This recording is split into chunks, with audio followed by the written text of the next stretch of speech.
वर्तमान सुभद्रा योजना रे आसीगला बड़ खबर। सुभद्रा योजना को नहीं मुख्यमंत्री कले बड़ घोषणा।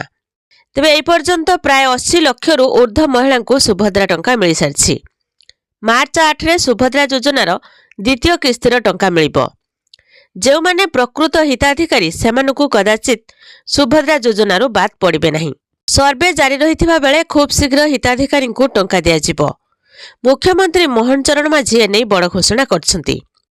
तेबे सबुठु बड़ कथा हैला जे वर्तमान सुधा 2 लाख रु अधिक महिला निजर केवाईसी अपडेट करिनाहंती। केवाईसी अपडेट परे योग्य हिताधिकारी को सुभद्रा योजना अर्थ प्रदान करा जिवो। तेबे मार्च मास पूर्वरु प्रथम किस्तिर टंका समस्त योग्य हिताधिकारी को पठाइबा लागि राज्य सरकार लक्ष्य रखिछंती। एई सुभद्रा योजना को नहीं बड़ सूचना देइछंती प्रभाती परिडा। तेबे खूब शीघ्र 20 लाख रु ऊर्ध्व योग्य हिताधिकारी को एई टंका प्रदान करा जिवो। फेब्रुआरी प्रथम सप्ताह रे सुभद्रा योजनार प्रथम किस्तिर चतुर्थ पर्याय टंका आसिबो। एहा परे मार्च 8 रे द्वितीय किस्तिर टंका प्रदान करा जिवो।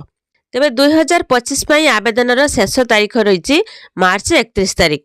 तार भितरे जो माने भी आवेदन करिवे समस्तंकु एई 2टी किस्तिर टंका प्रदान करा जिवो। वर्तमान सुधा एई योजनार 1 कोटी 6 लाख रु अधिक आवेदन पंजीकृत होईछि। तो एया थिला सुभद्रा योजना को नै गोटे छोट इन्फॉर्मेशन। फेब्रुआरी प्रथम सप्ताह रे आसीबो सुभद्रा योजनार 5000 टंका। आपण माने एई टंका पाइछंती कि नाही कमेंट रे जणैबे। वीडियो को लाइक करिवे। एमिति नुआ नुआ वीडियो देखिया पाई चैनल को सब्सक्राइब करी पाखरे आस्थुवा बेल आइकन क्लिक करी ऑल सिलेक्ट करनेबे।